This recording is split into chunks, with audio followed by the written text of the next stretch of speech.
السلام علیکم اسٹوڈینٹس، آج ہم پاکستان اسٹڈیز کا چیپٹر نمبر 8 پڑھیں گے۔ اس کا ٹاپک کا عنوان ہے قومی یکجہتی اور خوشحالی۔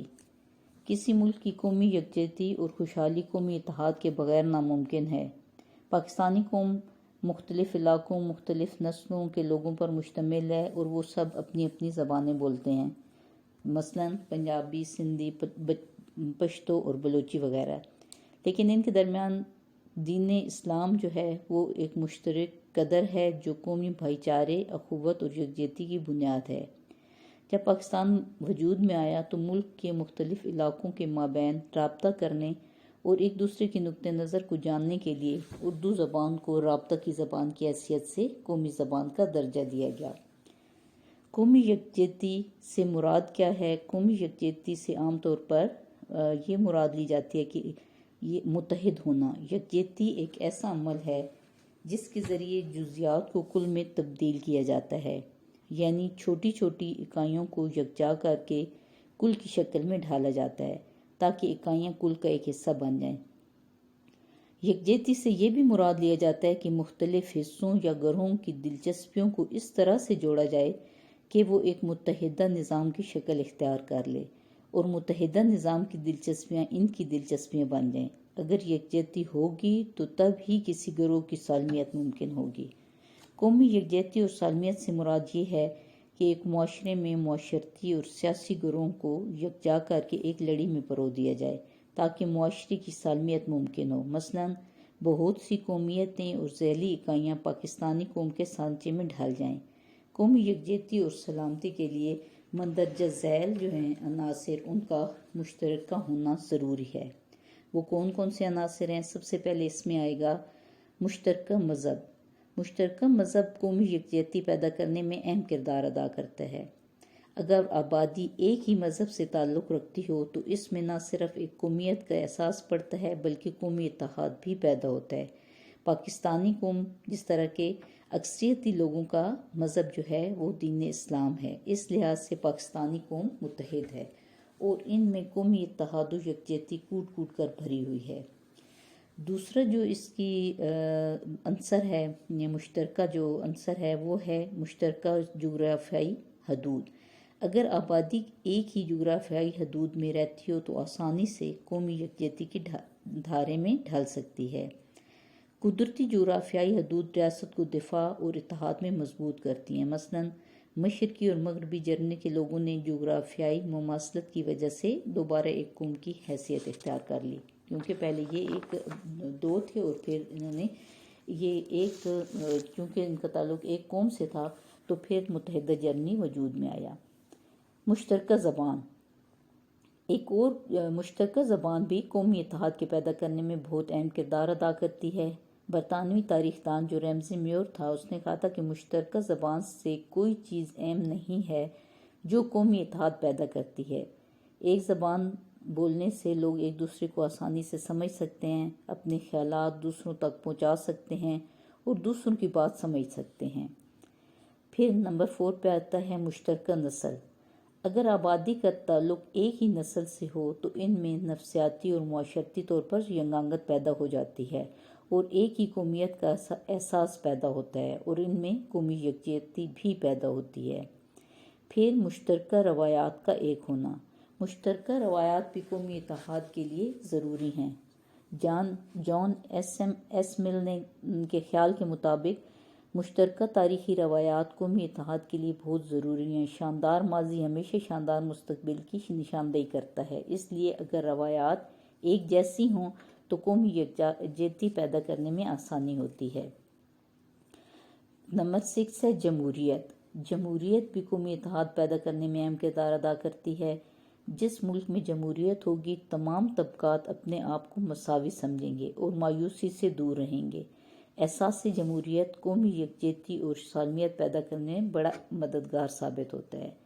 اب ہم یہ تو چیزیں تھیں جو 6 پوائنٹس تھے، یہ تھے کہ کس طرح سے کون سے عناصر ہیں جن سے قومی یکجہتی یا قومی یکجہتی پیدا کی جا سکتی ہے۔ اب ہم یہ دیکھنا ہے کہ قومی یکجہتی اور سالمیت کی اہمیت کیا ہے۔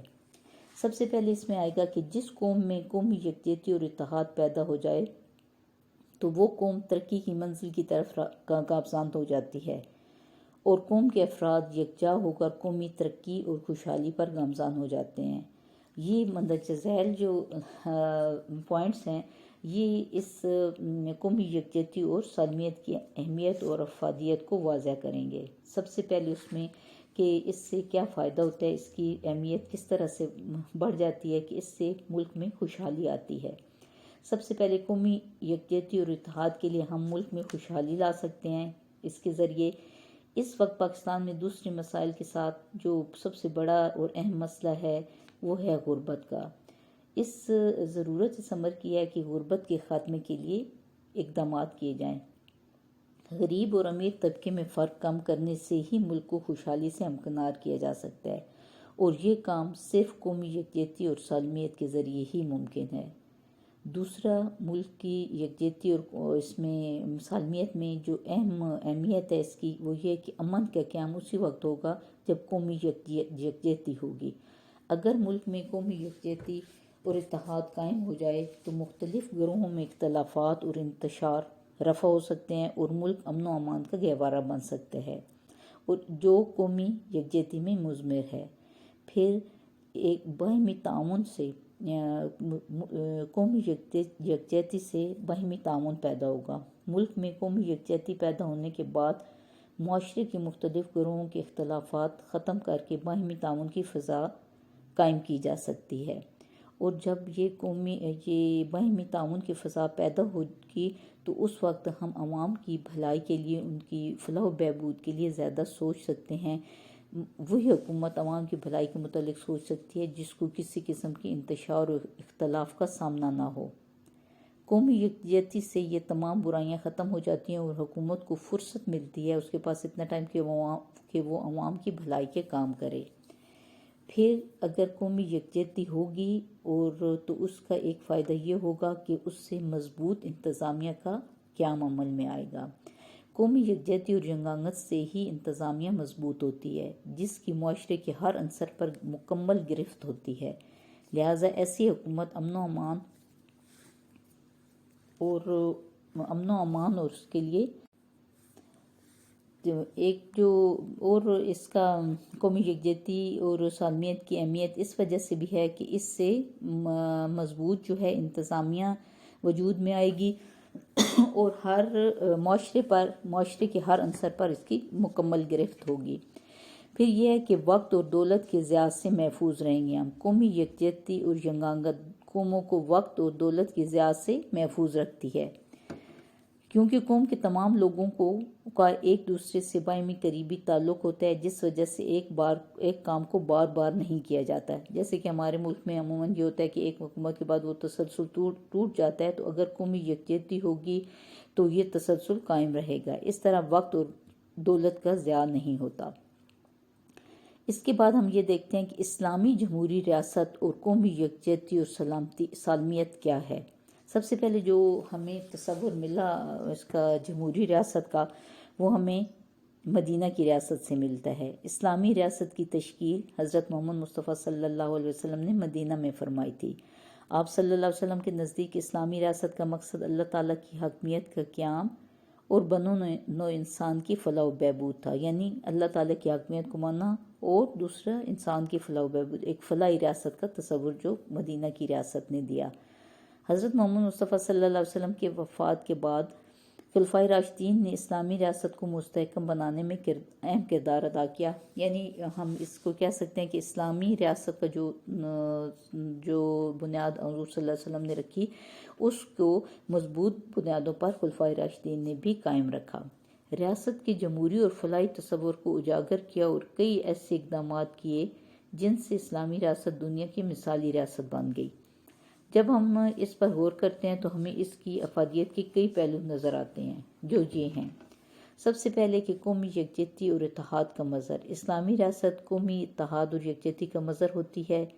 اسلامی ریاست میں نہ تو کسی فرد یا طبقہ سے زیادتی ہوتی ہے اور نہ ہی معاشرے کی کسی عنصر سے ناانصافی ہوتی ہے۔ لہٰذا عدم یکجہتی اور اتحاد کا سوال ہی پیدا نہیں ہوتا، بلکہ عدل و انصاف کے قیام، جمہوری قدروں کے فروغ اور مکمل مذہبی آزادی سے معاشرت کے افراد میں قومی یکجہتی اور اتحاد پیدا ہوتا ہے۔ پھر اسلامی جمہوری ریاست میں جو دوسرا اس کا ہے کہ عدل و انصاف کا قیام ہوگا۔ اسلامی ریاست وہ ہوگی جس میں وہ عدل و انصاف کو قائم کرتی ہے، وہ کسی فرد یا طبقہ کی کسی قسم کی زیادتی نہیں ہونے دیتی اور ہر ایک کے ساتھ یکساں سلوک کرتی ہے۔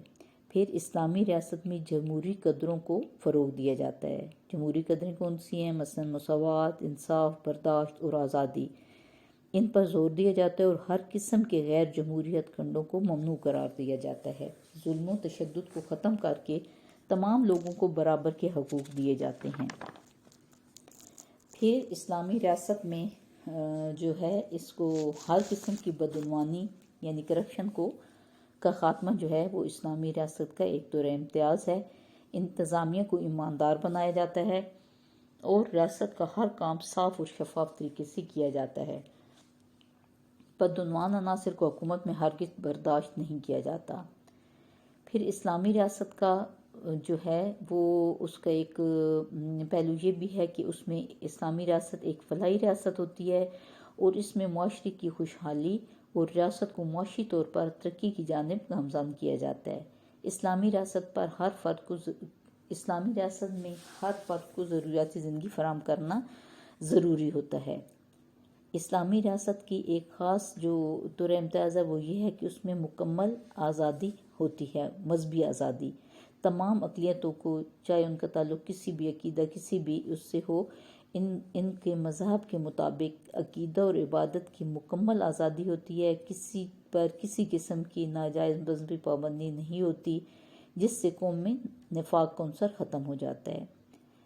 استحصال کا خاتمہ، اسلامی ریاست جو ہے وہ استحصال سے پاک معاشرہ قائم کرتی ہے، یعنی کوئی فرد یا طبقہ کسی دوسرے فرد یا طبقہ کا استحصال یا اس کے ساتھ زیادتی نہیں کر سکتا، اور نہ ہی کسی ایک فرد کو، اس کے خاص طبقے کو یا کسی بھی علاقے کو پسماندہ رکھا جاتا ہے۔ اسلامی ریاست میں ایک جو ہے وہ ہے کہ ذمہ دار حکومت کا تصور دیا جاتا ہے، یعنی اسلامی ریاست میں ہمیشہ ذمہ دار حکومت قائم کی جاتی ہے۔